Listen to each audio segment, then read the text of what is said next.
Terungkap kantor Perdana Menteri Israel Benyamin Netanyahu di Kiryat Tel Aviv mengalami kerusakan parah. Hal itu akibat gempuran rudal dan drone Iran saat perang 12 hari.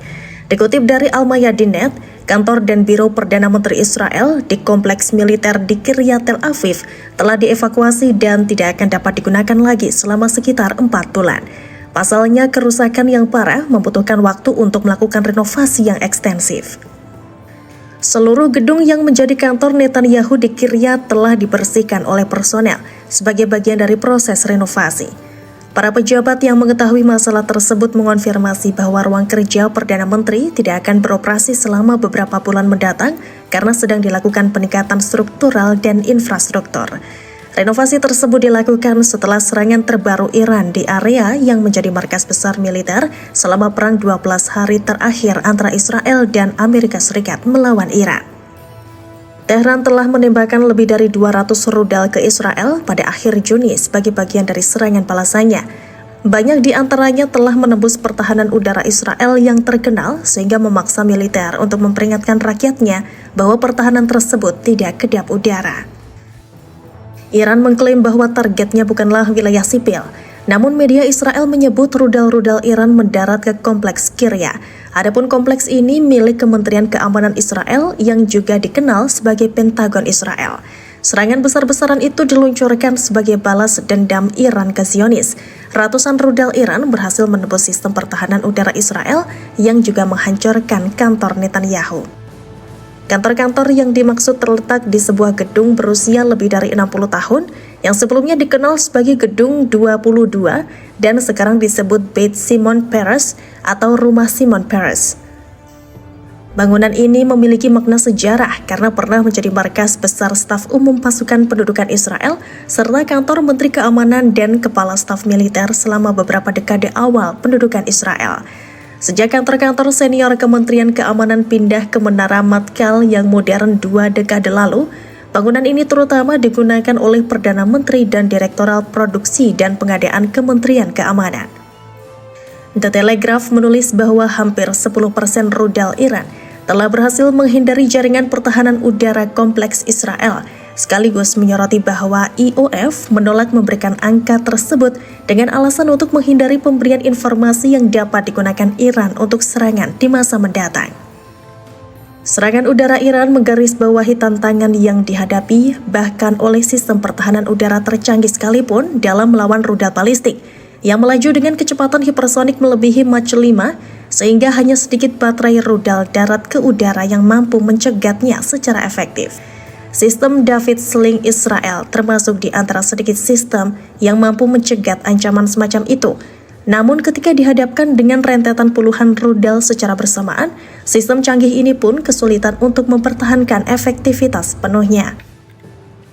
Brigadir Jenderal Ali Fazli, Wakil Koordinator Korps Garda Revolusi Islam atau IRGC mengonfirmasi pada hari Kamis bahwa Iran telah mempersiapkan diri untuk menghadapi potensi konfrontasi dengan musuh selama bertahun-tahun.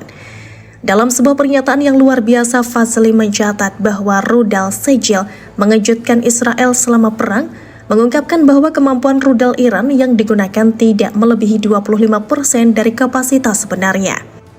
Fazli juga mengatakan kami berada dalam posisi terbaik kami hari ini dalam 45 tahun, dan kami belum membuka pintu bagi kota-kota rudal manapun. Ia juga menekankan bahwa keputusan Angkatan Bersenjata Iran didasarkan pada perencanaan jangka panjang, bukan reaksi langsung, menekankan bahwa pendudukan Israel memfokuskan serangannya pada pusat-pusat keamanan pada hari terakhir perang. Mengenai senjata nuklir, Fazli mencatat bahwa Iran memiliki pengetahuan teknis di bidang ini, tetapi berdasarkan prinsip-prinsip ideologisnya, Iran tidak berusaha untuk memiliki atau menggunakan senjata jenis ini.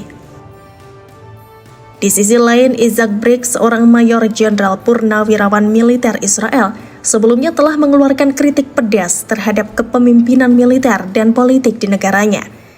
Ex-Jenderal Bintang 2 tersebut mengingatkan Israel tengah berada di ambang bunuh diri masif sementara tentara IDF telah dikalahkan Hamas dengan efektif di Gaza.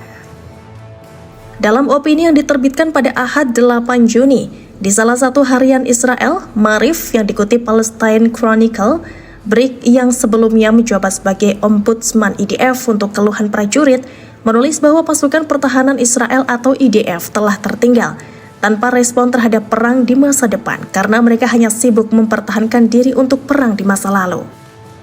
BRIC, seorang kritikus selama doktrin militer Israel, menuduh pemerintah Israel membawa negara itu ke jalan yang membawa bencana. Jenderal Purnawirawan itu secara langsung menanggapi perang yang sedang berlangsung di Gaza, yang kini memasuki bulan ke-20. BRIC bahkan menepis klaim resmi Israel tentang kemajuan yang diperoleh IDF. Mengacu pada operasi militer terbaru yang dijuluki Operasi Kereta Perang Gideon, BRIC menulis sama seperti eselon politik dan militer yang berbohong kepada publik selama perang, dengan menyatakan bolak-balik bahwa Hamas akan menyerah dalam hitungan hari. Kebohongan yang sama dari pejabat politik dan militer terus berlanjut hingga sekarang.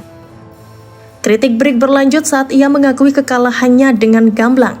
Tentara yang menganggap dirinya sebagai yang terkuat di Timur Tengah dikalahkan oleh Hamas, sebuah pukulan telak bagi pencegahan Israel terhadap musuh-musuhnya, dan ini akan mendorong musuh-musuh di sekitar perbatasan untuk mempersiapkan diri berperang melawan Israel. BRIC berpendapat bahwa pilihan strategis Israel, terutama ketergantungannya yang berlebihan pada kekuatan udara dan pengabaian pasukan darat dan teknologi rudal, telah membuat militer tidak siap menghadapi peperangan modern. Ia menunjuk serangan pesawat drone Ukraina baru-baru ini terhadap pangkalan udara Rusia sebagai pergeseran paradigma dalam doktrin militer global. Sementara itu, Israel terus menginvestasikan miliaran dolar dalam teknologi yang sudah ketinggalan zaman. Ia juga memperingatkan bahwa pesawat berawak kehilangan tempatnya karena serbuan kendaraan udara tak berawak. Ia mencatat bahwa China kini memproduksi hingga 700.000 pesawat nirawak serang per bulan, sementara Israel masih belum siap menghadapi pergeseran teknologi serupa. Di jalur Gaza, strategi militer Israel sebagian besar telah gagal. IDF hampir tidak mampu melukai Hamas, tetapi terutama penduduk Gaza yang tidak terlibat, yang sebagian besar terluka oleh pemboman angkatan udara. Dia mengatakan pejuang Hamas beroperasi dengan bebas di terowongan, sementara pasukan Israel terus menderita dengan jumlah korban yang terus bertambah. Sementara itu yang diculik akan mati di terowongan, dan lebih banyak lagi prajurit Israel akan terluka dan terbunuh. Mantan jenderal itu juga memperingatkan tentang keruntuhan finansial yang akan segera terjadi. Kementerian Keuangan mengumumkan bahwa pada tingkat ini, dalam beberapa minggu, anggaran negara akan habis.